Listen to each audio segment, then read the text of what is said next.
surmonter. 10 ans enfin que l'espoir est permis. Oui, ça fait 10 ans, ça fait 10 ans. 10 ans nous avons donc appelé un des étudiants autochtones à la personne de Paul Maquitaine qui va nous entretenir sur le sujet pourquoi la majorité des enfants autochtones ne sont-ils pas scolarisés.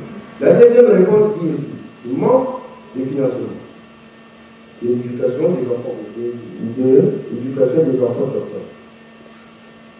Nous avons ici, l'État dit que les enfants autochtones ne payent pas les frais scolaires. Mais, dans les différents départements de notre pays, il y a des écoles où l'État n'envoie pas les enseignants pour aller enseigner les élèves.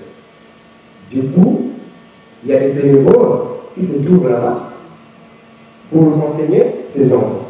Nous avons de la discrimination dans la salle des classes. Ça, c'est un problème. Moi-même, j'avais vécu ça. Aujourd'hui, une fois quand tu pars à l'école, on te dit autochtone. Autochtone, c'est aujourd'hui, à l'époque, c'était pygmée. Cette expression-là, ça sonnait mal aux autochtones. Ça faisait mal. Voyez-vous? Donc, 2 fois, 3 fois, quand on te traite comme ça, j'espère que tu n'auras pas la force toujours d'aller à l'école. Jusqu'en 2022, nous sommes passés de 10 élèves à 158 en 2022. Au deuxième point, dans nos zones d'intervention, tous les enfants en âge d'aller à l'école sont inscrits. Et c'est une grande fierté pour nous. Et, en 2023, nous croyons que l'effectif va vraiment augmenter. Au troisième point, nous avons eu les 8 premiers lycéens autochtones de l'histoire du district de Bambama. Donc nous avons Raman qui est là, présent avec nous.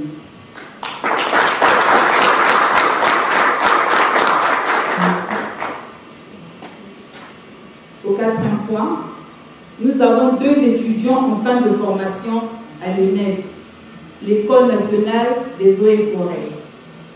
Et par là aussi, nous demandons l'aide au ministère des eaux et forêts de prendre en charge ces 2 enfants pour un stage, pourquoi pas pour l'intégration à la fonction publique. Au 5e point, nous avons 7 étudiants à l'université Marianne-Ouattara. Et enfin, nous avons débuté l'élargissement de nos activités dans tout le pays. Et pour cela, nous avons vraiment besoin de votre soutien. Je vous remercie. Espace au coco. 10 ans d'amour au service des plus démunis. 10 ans aux difficultés surmontées. 10 ans enfin que l'espoir est permis. Oui, ça fait 10 ans, ça fait 10 ans. 10 ans d'amour au service des plus démunis. 10 ans aux difficultés surmontées. 10 ans enfin que l'espoir est permis. Oui, ça fait 10 ans, ça fait 10 ans. La deuxième perspective, nous allons poursuivre la plaidoirie sur l'appui et le soutien des étudiants autochtones, notamment l'obtention d'une chambre au niveau du campus, après le bac, et de la gratuité des démarches administratives après ces 2 examens. La plaidoirie sur le recrutement à la fonction publique de nos 2 autochtones finalistes, Vanessa et Dorine. Au sein de l'ENF, nous sommes encore en train de négocier, nous souhaitons avoir une assistance du dit ministère. Ouvrir l'internat scolaire pour les lycéens autochtones à Sibiti. Mon collègue Alex l'a dit plus haut, le premier bâtiment est en cours de finition et nous espérons pouvoir ouvrir les portes au début d'octobre afin de permettre aux élèves autochtones d'avoir leur propre internat. Les préjugés cacophones. Je dis prêtez-moi une brique d'école, j'en bâtirai ma maison.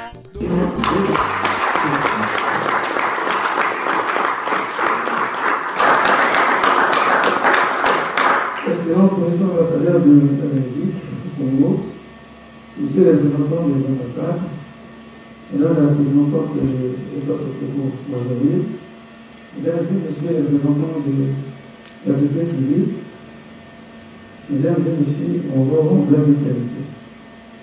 C'est avec un grand plaisir pour moi de prendre part à la célébration des 10 ans d'existence de l'ONG État Sotoko qui œuvre dans le domaine de la promotion des droits des populations autochtones dans notre pays.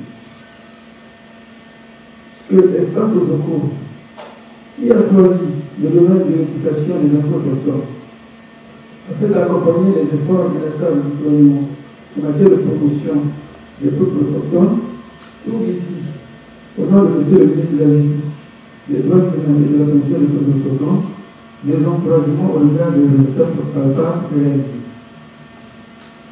En 10 ans, vous avez accompagné les enfants autochtones du primaire au collège, du collège au lycée, et en fait du lycée à l'université. Je vous adresse un grand merci. Je vous encourage à œuvrer davantage pour soutenir l'éducation des enfants vulnérables de manière à assurer leur épanouissement.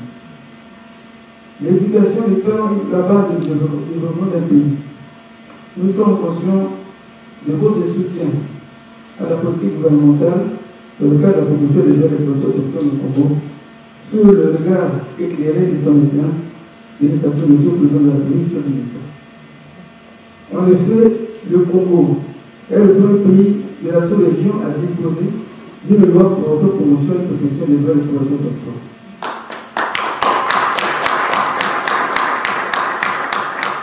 Quand les décrets d'application ont été publiés en 2019, entre autres, le décret numéro 2019-204 du 12 juillet 2019 portant mesures spéciales facilitant l'accès des enfants autochtones à l'éducation et des adultes à l'alphabétisation. Cet enseignement juridique permet aujourd'hui la réalisation effective des droits des personnes autochtones dans notre pays.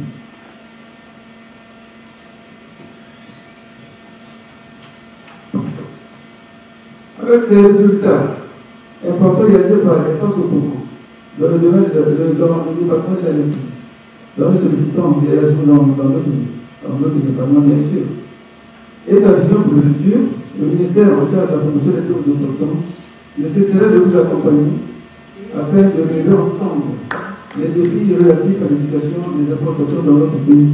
Je vous remercie. Monsieur le DG de la promotion des peuples autochtones,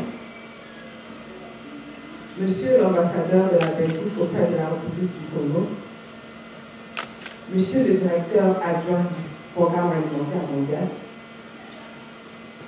Mesdames et Messieurs, les représentants des ministères, ONG, ambassades, chers collègues, Mesdames et Messieurs, nous voici à la fin de notre cérémonie marquant le 10e anniversaire d'Espace au Congo. Ce que vous venez de voir ressemble un peu à l'allégorie du colibri. La légende raconte qu'un jour, il y eut un immense incendie de forêt. Tous les animaux terrifiés, atterrés, observaient impuissants le désastre. Seul le petit colibri s'activait, allant chercher quelques gouttes avec son bec pour les jeter sur le feu. Après un moment, le tabou, agacé par cette agitation dérisoire, lui dit « Colibri, tu n'es pas fou? Ce n'est pas avec ces gouttes d'eau que tu vas éteindre le feu. » Et le colibri lui répondit « Je le sais, mais je fais ma part. » Mesdames et Messieurs, distingués invités, à Espace au Congo, nous sommes en train de faire notre part. Nous essayons d'éteindre le feu avec notre petit bec. Rien qu'avec le bec, vous voyez les résultats que nous avons. Imaginez alors ce que nous ferons avec les seaux, arrosoirs et d'autres outils. J'étais fort intéressé par la problématique en premier lieu et j'étais en fait tout à fait convaincu, tout à fait séduit par leur présentation parce que je crois que ce qu'ils font est très concret ils aident de façon très concrète des étudiants. Ils peuvent aussi montrer les résultats, montrer qui ils ont aidé, quels étudiants ont pu avancer dans leurs études et comment ils ont été aidés. Et ça, c'est très gratifiant. Non, ben moi, c'est la première fois que je les vois. C'est la première fois que je les vois, donc je vais essayer de les aider dans certains contacts, dans la mesure du possible. Nous n'avons pas de coopération bilatérale ici. Ce que je peux faire, c'est aider éventuellement par des contacts. Nous n'avons pas de coopération bilatérale ici en République. Là, c'était des témoignages assez émouvants. C'était émouvant de voir la fierté de ces étudiants qui ont réalisé leur rêve et qui ont réalisé un rêve pour leur communauté. Merci. Espace au Coco, 10 ans d'amour au service des plus démunis, 10 ans aux difficultés surmontées, 10 ans enfin que l'espoir est permis, oui ça fait